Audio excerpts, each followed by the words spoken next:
কিয়ামতের দিন তার সম্পদগুলোকে জাহান্নামের আগুনে উত্তপ্ত করা হবে। একদম জাহান্নামের রেজিহান অগ্নিশিখা সেগুলোকে লাল কষ্ট উত্তপ্ত করা হবে পিতল তামা বানায়। এরপরে তার কপালে, পার্শ্বদেশে আর পিঠে সেটা দিয়ে কি দেওয়া হবে? وفي أموالكم حق معلوم للسائل والمحروم وفي أموالكم আল্লাহ তাআলা বলেন তোমাদের সম্পদের মধ্যে হাক্কুন, বলেন তো কি আছে? হক আছে, হক অধিকার। অফি আমওয়ালিকুম, তোমাদের মালের ভিতরে হাক্কুন, হক রয়েছে। কার? লিসাইল, যে অভাবী লোক তোমার কাছে সাহায্য চায় তার। কার? আল মাহরুম, আমি তোমাকে সম্পদ দিয়েছি, আরেকজনকে সম্পদ হতে বঞ্চিত করেছি এজন্য যে তার হকটা সে তোমার সম্পদ থেকে নেবে। তো তোমার সম্পদে বঞ্চিতদের হক আছে, তোমার সম্পদে যারা অভাবী তোমার কাছে সাহায্য চায় তাদের হক আছে। আপনি যখন তার হকটা পৌঁছাবেন না, তো আপনার সম্পদে অন্যের হক মিশে গেল, সম্পদটা নোংরা হয়ে গেল, অপরিচ্ছন্ন হয়ে গেল। তো যাকাত আদায়ের মাধ্যমে অবশিষ্ট সম্পদ পবিত্র হয়। অন্তর কিভাবে পবিত্র হয়? আমি আপনাদেরকে বারবার শুনিয়েছি একটা হাদিস, যে একজন মুমিন, একজন ব্যক্তির হৃদয়ে কৃপণতা আর ঈমান এই দুইটা জিনিস জমা হয় না। মানে ঈমানওয়ালা অন্তরে কৃপণতা থাকে না, কৃপণ অন্তরে ঈমান থাকে না। সুতরাং একজন মুমিনের জন্য কৃপণতা এটা মারাত্মক আধ্যাত্মিক ব্যাধি। যখন আপনি আপনার নফসের সাথে জিহাদ করে 16 আনা কড়াই গন্ডায় হিসাব করে যাকাত বের করবেন আর যাকাত দিবেন, তখন আপনার নফস পরাভূত হবে। আপনি আপনার নফসের কৃপণতার ওই ব্যাধি থেকে নফসটাকে কি করবেন? পবিত্র করবেন। 16 আনা হিসাব করে যাকাত দেওয়া এটা কঠিন ব্যাপার, যাকাত দেয়ই না। আবার আছে অনেকে লামসাম অনুমান ভিত্তিক যাকাত দেয়, জায়েজ নাই। সমস্ত সম্পদের হিসাব সামনে আনতে হবে, শতকরা 2.5% হিসাবে কতটুকু যাকাত হয় সেই অর্থটা আলাদা করতে হবে, সেখান থেকে যাকাত বিতরণ করতে হবে। 16 আনা যাকাত আদায় করতে হবে। তাহলে যাকাত শব্দের শাব্দিক অর্থ হচ্ছে পবিত্র করা। ঠিক তেমনি ভাবে যাকাত শব্দের শাব্দিক অর্থ হচ্ছে বৃদ্ধি পাওয়া। আপনি আবু দাউদ শরীফ খুলে দেখেন, সেখানে একটা হাদিস এসেছে, মা নাকাসা মাল আবদিন বিসাদাকা, কোন বান্দা যখন দান করে, যাকাত দেয়, তার মাল কমে না বরং বাড়ে। রাসূল বললেন, আল্লাহ তাআলা বলেন। সুতরাং যাকাত দিয়ে সম্পদ বাড়ার এই সুসংবাদ যখন রাসূল আমাদেরকে দিয়েছেন, তখন কেন আমি আমার সম্পদের যাকাত দেব না? তার মানে না দেওয়ার অর্থই হচ্ছে আমার বিশ্বাস। আর এই জায়গায় বিশ্বাস করা মানে ঈমানের ঘাটতি তৈরি করা। কথা কি পরিষ্কার হচ্ছে? ওই ভাষায় যাকাত বলা হয় সম্পদের একটা নির্ধারিত অংশ যাকাতের উপযুক্ত এমন কাউকে মালিক বানিয়ে দেওয়া, এটা নাম হচ্ছে যাকাত। তো আল্লাহ তাআলা বললেন, ওয়া আতু যাকাত, তুমি যাকাত প্রদান করবে। দেহের সাথে সম্পৃক্ত যতগুলো ফরজ বিধান, এর মধ্যে সালাত যেমন সবার উপরে, অর্থের সাথে সম্পৃক্ত যতগুলো বিধান, এর মধ্যে যাকাত সবার উপরে। এই কারণে আল্লাহ তাআলা এই দুইটা ইবাদতকে সবসময় একসাথে উল্লেখ করেন বেশিরভাগ ক্ষেত্রে। কোরআনে কারিমে 28টা জায়গা পাবেন, কতটা? যেখানে সালাত যাকাত, সালাত যাকাত একসাথে। সালাত প্রথম ফরজ, যাকাত দ্বিতীয় ফরজ, ফরজের সিরিয়াল। এই কারণে কানজুল উম্মাহ, একটা হাদিসের কিতাবের নাম কানজুল উম্মাহ, সেখানে একটা হাদিস এসেছে, নবী পাক সাল্লাল্লাহু আলাইহি ওয়াসাল্লাম ইরশাদ করেন, লা ইয়াকবালুল্লাহু সালাতা রাজুলিন লাম ইউআদ্দি যাকাতা, যে ব্যক্তি সালাত আদায় করে কিন্তু বছরান্তে যাকাত দেয় না, রাসূল বলেন, লা ইয়াকবালুল্লাহু সালাত, আল্লাহ তার সালাতকে কবুল করে না। কেন?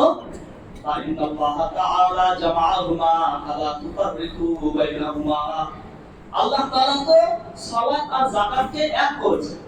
আকিমুস সালাত ওয়া আতুজ যাকাত, যেখানে সালাত সেখানে যাকাত। সালাত আর যাকাতকে আল্লাহ তাআলা করলেন এক, আর তুমি সালাত আদায় করলে আর যাকাত ছাড়লে, এভাবে তুমি সালাত আর যাকাতের মধ্যে কি করলে? পার্থক্য তৈরি করলে।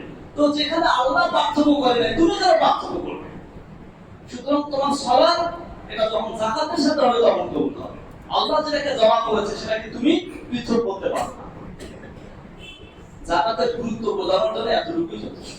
অতএব আমরা যতটা গুরুত্বের সাথে সালাত আদায় করি, ঠিক ততটাই গুরুত্বের সাথে আমরা যাকাতও আদায় করব ইনশাআল্লাহ। যাকাত আদায় না করার পরিণতি দিলের কানে শোনা। দুইটা আয়াত একটা হাদিস শুধু শোনাচ্ছেন। প্রথম আয়াত সূরাতুত তাওবা আয়াত নং 34 এবং 35।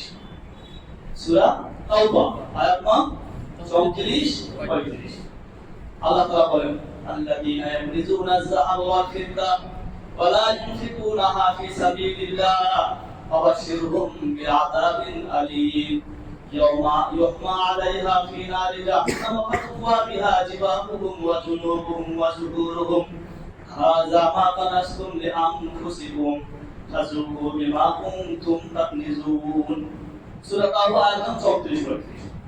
আল্লাহ তাআলা বলেন, যারা যাকাত আদায় করে না আর সম্পদ জমা করে, আল্লাযীনা ইয়াকনিজুনা যাহাবা ওয়াল ফিদ্দা, যাহাব মানে স্বর্ণ, ফিদ্দা মানে রূপা, যারা স্বর্ণ রূপা সম্পদকে জমা করে আর ওয়ালা ইউনফিকুনাহা ফি সাবিলিল্লাহ, যাকাত আদায় করে।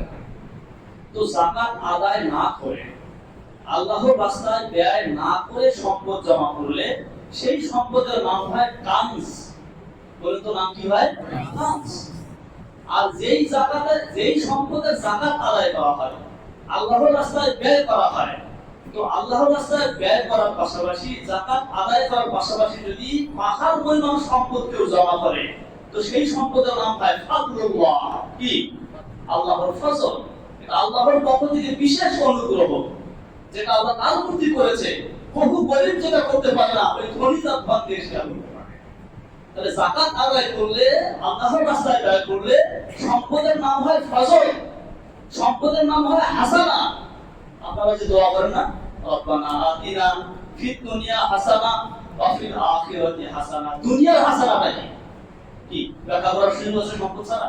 দুনিয়ার হাসানা মানে সম্পদ, পরকালের হাসানা মানে সওয়াব। এই আয়াতে সম্পদকে বলা হলো হাসানা, আর এক আয়াতে সম্পদকে বলা হয়েছে ফজল। আবতাগু মিন ফাদলিল্লাহ। সূরা জুমাতে তোমার সালাত শেষ, শামতাশিরুল ফিল আবতাগু মিন ফাদলিল্লাহ। জমিনে ছড়িয়ে পড়ো, ব্যবসায়ীরা ব্যবসা প্রতিষ্ঠানে চলে যাও, আল্লাহর ফজল তালাশ করো। আর এই ব্যবসা প্রতিষ্ঠান আল্লাহর ফজলটা কি? সম্পদ। তাহলে যাকাত আদায় করলে, আল্লাহর রাস্তায় ব্যয় করলে সম্পদ হয় ফজল, আর যাকাত আদায় না করে সম্পদ জমা করলে সেটা হয় কানজ। আর যেটা কানজ হয় সেটা শাস্তির কারণ। আল্লাহ তাআলা বলেন, যারা যাকাত আদায় না করে সম্পদ জমা করে, হে রাসূল আপনি তাদেরকে কঠিন শাস্তির সুসংবাদ দিন। শাস্তিটা কি?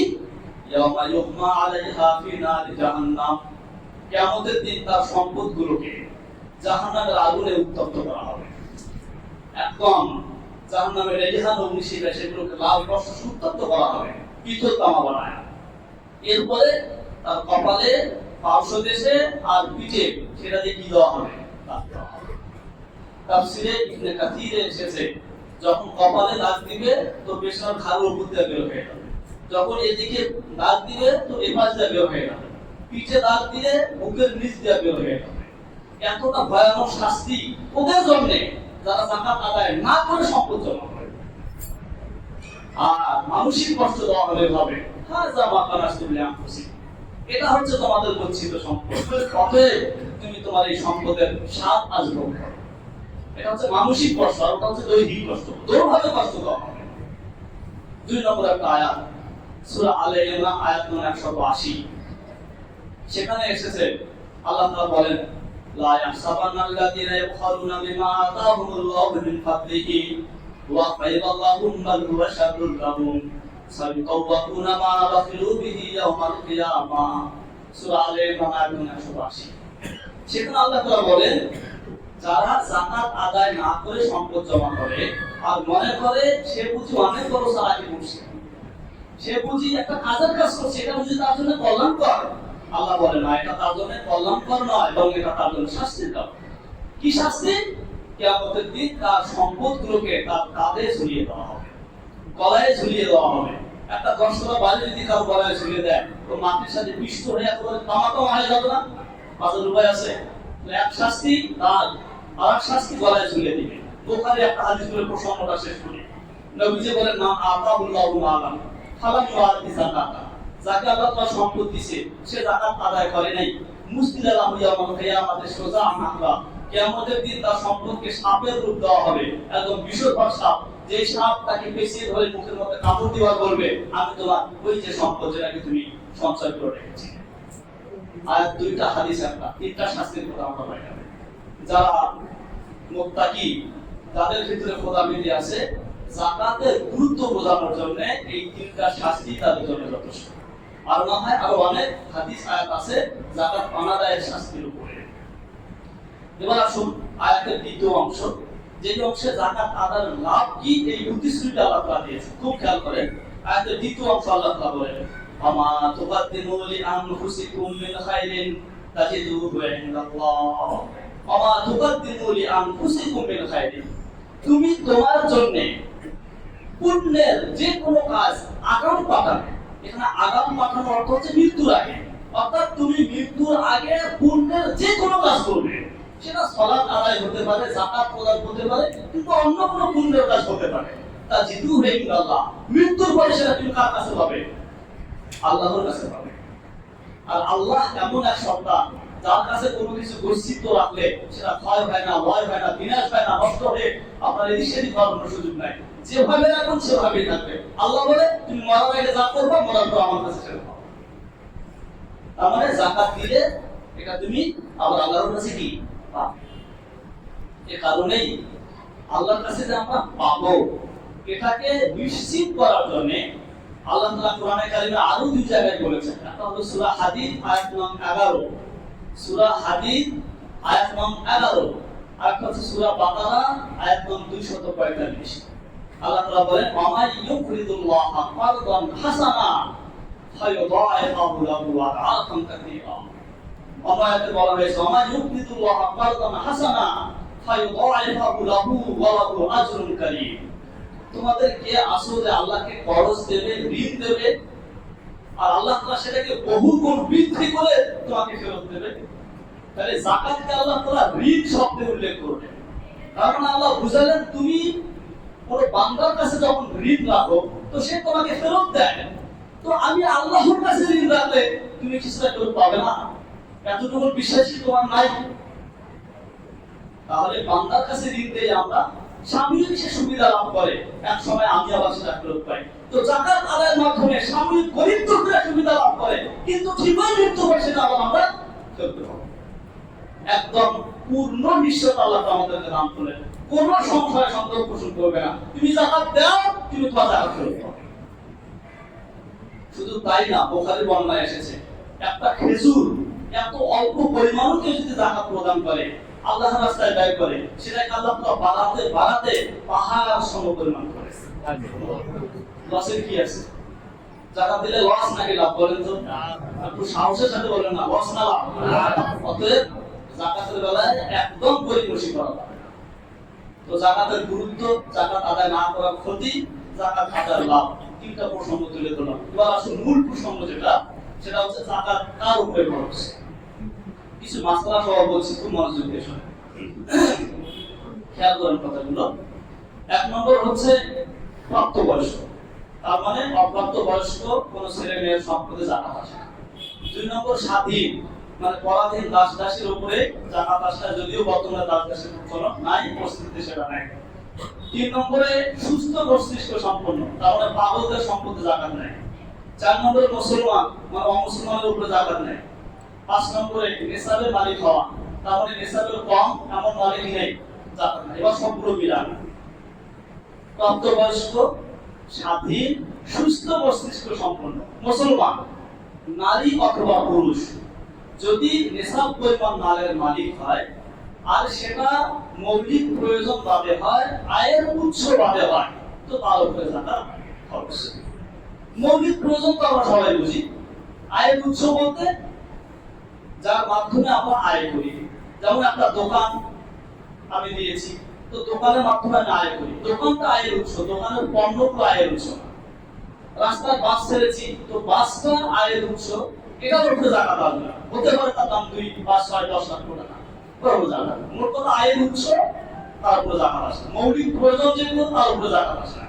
মৌলিক প্রয়োজন বাদে, আয়ের উৎস বাদে, নিসাব পরিমাণ মালের মালিক হইলেই তার উপরে কি যাকাত খরচ। একটা মাসলা ক্লিয়ার করলাম। দুই নম্বরে আসেন, এই যে যাকাত খরচ হলো, এখন যাকাতটা সে দেবে কখন, এটা দেওয়ার খরচ কখন, এখানে কিছু শর্ত আছে, খুব খেয়াল করে। প্রথম শর্ত, নিসাবের মালিক হওয়ার পরে সেদিন থেকে নিয়ে পূর্ণ 1 বছর তার কাছে ওই নিসাবটা থাকতে হবে। তবে বছরের শুরু এবং বছরের শেষ নিসাব থাকলেই চলবে, মাঝখানে নিসাব থাকা জরুরি না। 10 লক্ষ টাকা, কথার কথা 1 লক্ষ টাকা দিয়ে নিসাব হয়। আজকে আপনার কাছে 1 লক্ষ টাকা আছে, 6 মাস পরে 50,000 নেমে এসেছে, আবার আগামী বছর এই দিনে আবার আপনি 1 লাখের বেশি মালিক, তো মাঝখানে কমে যাওয়াটা সমস্যা না, ধরে নেওয়া হবে আপনার 1 বছর পূর্ণ হয়েছে। ঠিক এমনি ভাবে আজকে আপনি 1 লক্ষ টাকার মালিক, 2 মাস পরে আরো 1 লক্ষ টাকা, 3 মাস পরে আরো 1 লক্ষ টাকা, আগামী বছর এই দিনে এসে আপনি 5 লক্ষ টাকার মালিক। তাহলে প্রত্যেক লক্ষের পেছনে নতুন নতুন বছর শুরু হবে না। আজকের ঘাস 1 লক্ষ টাকার উপরে যে বছর শুরু হয়েছে, মাঝখানে 2টি লক্ষের জন্য এই বছর, এই 1 লক্ষ টাকার বছরেই বছর। সুতরাং এই 1 লক্ষ টাকার বছর যেদিন শেষ, মাঝখানে উপার্জন হওয়া ওই টাকাগুলোর বছর ওই দিন শেষ। কথা কি থেকে বুঝে আসো? তার মানে আগামী বছর এই দিনে, যদিও আজকে আমার কাছে 1 লক্ষ টাকা ছিল, মাঝখানে আরো 2-5 লক্ষ টাকা আমার হাসিল হয়েছে, তো আগামী বছর এই দিনে এসে আপনি যদি 5 লক্ষের মালিক, তো 5 লক্ষ টাকার উপরে 1 বছর অতিবাহিত হয়েছে বলা হবে, আর 5 লক্ষ টাকা জাকাত দিতে হবে। কথাটা কি ক্লিয়ার হয়েছে? 2 নম্বর শর্ত হচ্ছে আপনার ঋণ মুক্ত হতে হবে। কি ঋণ? আমরা সাধারণত ব্যাংক থেকে ঋণ নিই। ব্যাংকের ঋণের বিষয়টা আমি ক্লিয়ার করি। ব্যাংক থেকে ঋণ প্রথমত 2 ভাবে নেয়, একটা হচ্ছে ব্যক্তি কেন্দ্রিক ঋণ, আর হচ্ছে বাণিজ্যিক ঋণ। কথা বুঝতেছেন? ব্যক্তি কেন্দ্রিক ঋণ বলতে কেউ তার ব্যক্তির প্রয়োজনে কিংবা সংসারের প্রয়োজনে কিছু ঋণ দিচ্ছে, চাঁদা ইত্যাদি নেয়, সেটা জন্য দিচ্ছে। ওই ঋণটা যাকাতের নিসাব থেকে বিয়োগ হবে। তার মানে যদি সে 2 লক্ষ টাকা ব্যাংক থেকে লোন নেয় ব্যক্তি প্রয়োজনে, তাহলে বছর শেষে যখন সে যাকাতের হিসাব করবে, সমুদায় সম্পদ থেকে 2 লক্ষ টাকাকে বাদ দিয়ে বাকি যাহা থাকে, যদি সেটা নিসাব হয় তো সেটার উপরে গিয়ে আসবে জাকাত, বা যদি নিসাবের নিচে নেমে আসে তো জাকাত হবে। কথা কি বলছে? আচ্ছা, আর বাণিজ্যিক ঋণ যদি হয়, এইটা আবার 2 প্রকার। বাণিজ্যিক ঋণ বলতে কি, আপনি যে ঋণটা নিয়েছেন হয়তো কোনো কলকারখানা, ফ্যাক্টরি কিংবা মেশিনারি, এই ধরনের কোনো কিছু কিনবেন, কাপড়, কাঁচামাল। তো বাণিজ্যিক ঋণটা 2 প্রকার। একটা হচ্ছে ওই ঋণটা নিয়ে আপনি এমন কিছু সম্পদ কিনছেন যেটার উপরে জাকাত আসে। যেমন ধরুন কাপড়ের দোকানদার, সে 10 লক্ষ টাকা ঋণ নিয়েছে, নিয়ে সে 10 লক্ষ টাকা কাপড় কিনছে, তো কাপড়ের উপরে জাকাত আসে কি? বছর শেষে দোকানদারের কাছ কি নগদ টাকা এবং কাপড় যাহা আছে সবটার মূল্য একখানে করেই তো জাকাত দিতে হয়। তাহলে সে বাণিজ্যিক ঋণটা নিছে, কিন্তু সেটা এমন খাতে ব্যয় করছে যেটার উপরে কি আসে? জাকাত আসে। অতএব এই ব্যক্তির বেলায় বলা হবে তার ঋণটা নিসাব থেকে বিয়োগ হবে, যেহেতু ওই ঋণের পণ্যের উপরে কি আসছে? জাকাত আসছে, তো ঋণটা বিয়োগ হবে। তবে ঋণ বিয়োগ হওয়ার ক্ষেত্রে মাস্টার মনে রাখতে হবে, আমি যদি আজকে জাকাত দেই, তাহলে আগামী 1 বছর আমি যেই পণ্যের ঋণ পরিশোধ করবো, কথা 10 লক্ষ টাকা ঋণ নিয়েছি, মাসে মাসে 5,000 কিস্তি, তাহলে আগামী 1 বছরে 12টা মাস আছে, 12টা কিস্তি আছে, তাহলে 5 × 60, তাহলে আগামী 1 বছরে 60,000 টাকা, এই টাকাটা বিয়োগ হবে, পুরো 10 লক্ষ টাকা বিয়োগ হবে। ক্লিয়ার হলো কথাটা কি?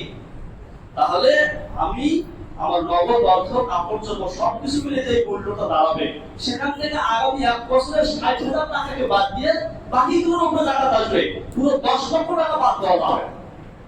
এটা হলো বাণিজ্যিক ঋণ যদি এমন খাতে ব্যয় হয় যেটার উপর জাকাত আসে। আর যদি বাণিজ্যিক ঋণ এমন খাতে ব্যয় করে যেটার উপর জাকাত আসে, যেমন মনে করেন একটা দোকান ভাগ কিনছে, তো দোকানের উপর তো জাকাত আসে না, দোকানের পণ্যের উপর জাকাত আসে। কিংবা একটা গাড়ি কিনে সেটাকে রাস্তায় নামাইছে, আয়ের উৎস, এগুলোর উপর জাকাত আসে না, সেক্ষেত্রে ঋণটা আলাদা হবে।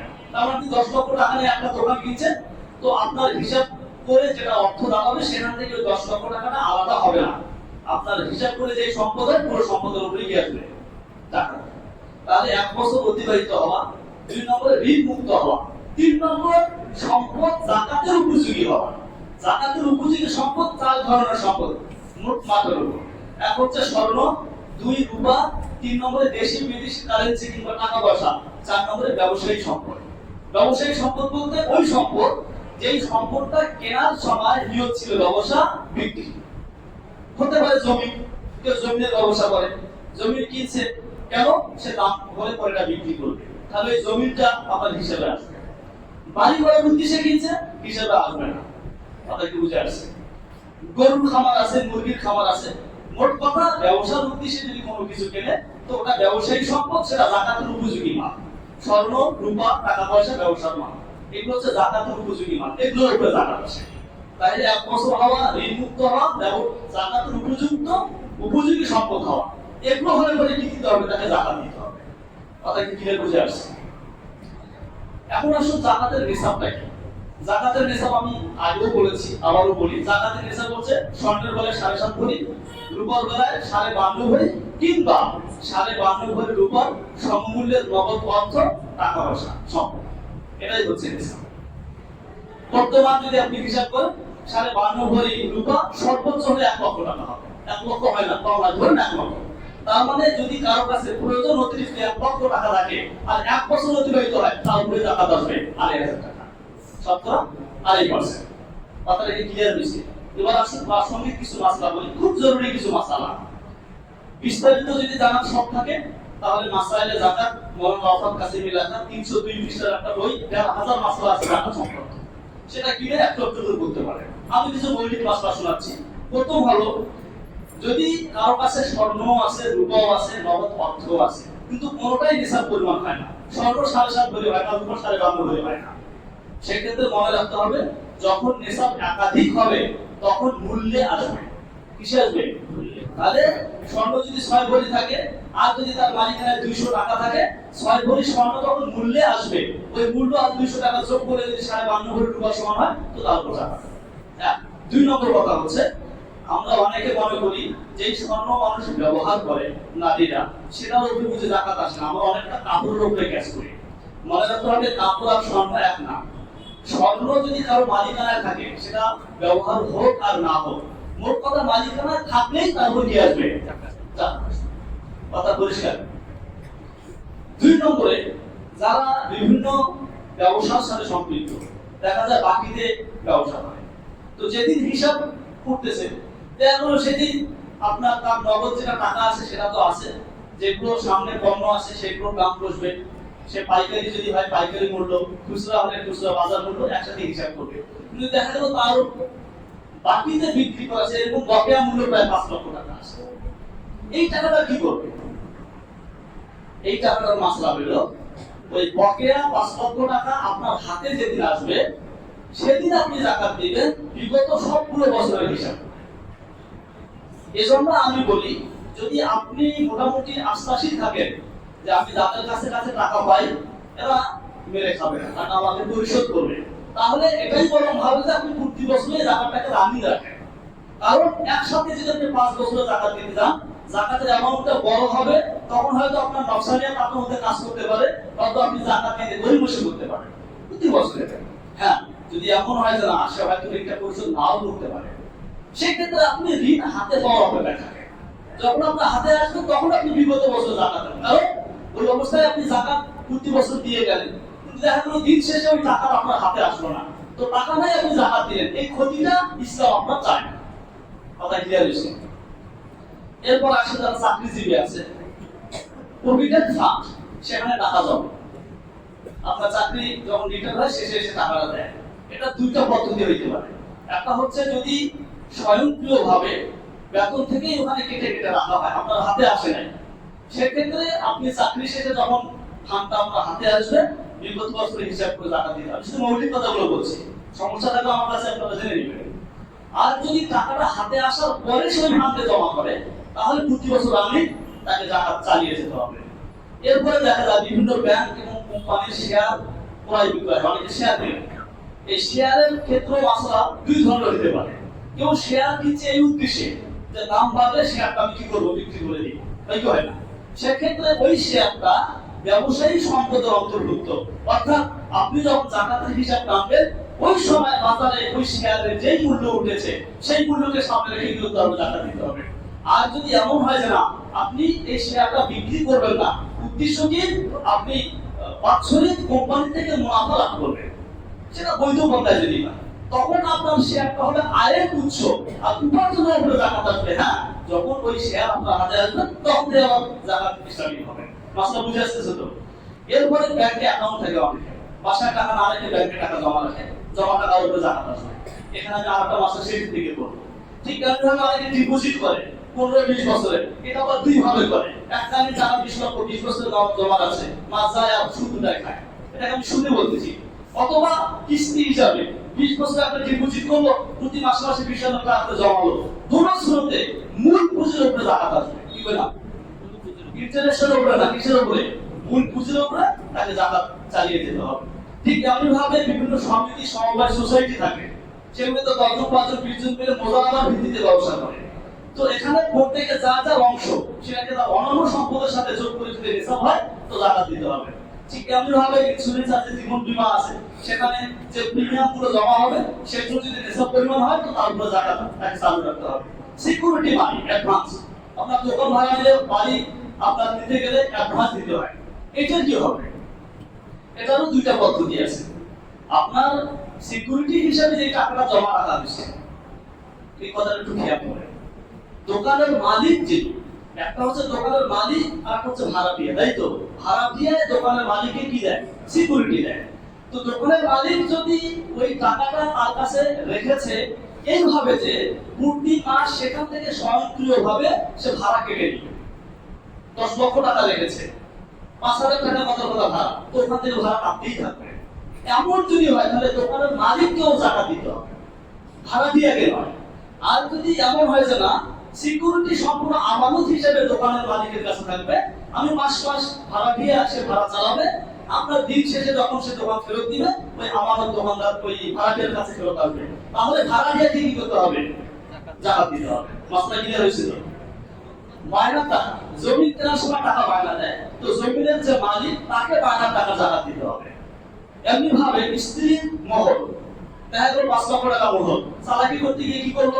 স্ত্রীর মহর ওইটা তুলি, হুজুরের কাছে ওয়াজ শুনছে, এটা তুলি আমাকে পরিশোধ করতে হবে। অথবা আমার মূল সম্পদ কত? 6 লাখ, স্ত্রীর মহর কত? 5 লাখ, 5 লাখ থেকে বাদ দাও, থাকবে 1 লাখের জাকাত হবে।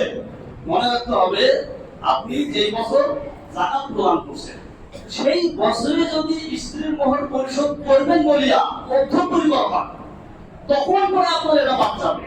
আর যদি মনে না দেবো কোনো এক সময়, তাহলে আপনার বর্তমান অর্থ বছরে আপনি যে জাকাত দিচ্ছেন এই জাকাত থেকে স্ত্রীর মোহরটা বাদ যাবে না। আপনি 5 লাখ টাকা মালিক, স্ত্রীর মোহর 5 লাখ, 5 লাখ 5 টাকা জাকাত থাকুক, আপনি 5 লাখ টাকা মালিক, 5 টাকা জাকাত দিবেন, এখান থেকে বাদ যাবে না। কথা বুঝে আসছে? পরিশেষে একটা মাসলা বলি, হালাল হারাম উপার্জন। আমাদের অনেকের উপার্জনের মধ্যে হালাল হারাম মিশ্রণ ঘটে। যেমন ব্যাংকে যে ডিপোজিট টাকা আছে, কত কথা 20 লাখ টাকা আছে, মাস শেষে আবার আরামসে 20-40 হাজার টাকা উধার চাল খাচ্ছে, এরকম মাসলা নেই। এই হালাল হারাম মালের কি মাসলা? এখানে প্রথম মাসলা হলো হালাল এবং হারাম। যদি হারামের পরিমাণটা জানা থাকে, মালিকও জানা থাকে, যেমন ধরুন কোন ব্যক্তির কাছে 10 লক্ষ ঋণ দিছে, পরবর্তীতে আরো 2 লাখ সহ 12 লাখ টাকা ফেরত দিছে, মূল পুঁজি 10, অতিরিক্ত 2 কি? সুদ না? সুদ মানে হারাম। এখানে হারামের পরিমাণটাও জানা আছে, মালিকটাকেও জানা আছে। এই ক্ষেত্রে মাসলা হইলো ওই 2 লক্ষ টাকা মূল মালিকের কাছে ফেরত দিতে হবে আর 10 লাখ টাকা জাকাত দিতে হবে। ওই অতিরিক্ত 2 লাখ এটার উপর জাকাত আসবে না কেন? আর ওটা মালিকই আপনি না, ওটা তো ফেরত দিতে হচ্ছে মূল মালিকের কাছে। এখন আপনি বেড়ে খান সেটা আপনার ব্যাপার। আর যদি হারাম উপার্জনের পরিমাণ জানা থাকে কিন্তু মালিক জানা নাই, সঞ্চয়পত্র দিলে এটা তো আপনি মালিককে, ব্যাংক থেকে আপনি লোন নিছেন, এখানে তো ব্যাংক একটা 25 লাখ, সেক্ষেত্রে আপনার মাসলা হলো হারাম যতটুকু পরিমাণ এটাকে সওয়াবের নিয়ত ছাড়া দান করে দেয়া, বাকি মূল বুঝে জাকাত প্রদান করা। 3 নম্বর, হারামের পরিমাণ আপনার জানা নাই, মূল মালিকও জানা নাই, সেক্ষেত্রে দেখতে হবে আপনার হালাল উপার্জন আর হারাম উপার্জন দুটোর মধ্যে বেশি কোনটা। যদি হালাল পরিমাণটা বেশি হয় সেক্ষেত্রে হারাম হালালের অনুগত হয়ে দুইটা মিলে সমুদায়ের উপরে কি আসবে? জাকাত আসবে। কথাটা কি ক্লিয়ার হয়েছে? হজের জন্য টাকা জমাইতে আছে, বাড়ি বানানোর টাকা জমাচ্ছেন, এই জমা টাকার উপরে জাকাত দিতে হবে। যতক্ষণ না বাড়ির কাছে ব্যয় করছেন, যতক্ষণ না হজের জমানো টাকা এজেন্সির কাছে জমা দিয়েছেন, তো এজেন্সির কাছে জমা দেওয়া আগে পর্যন্ত জাকাত চলতে থাকবে।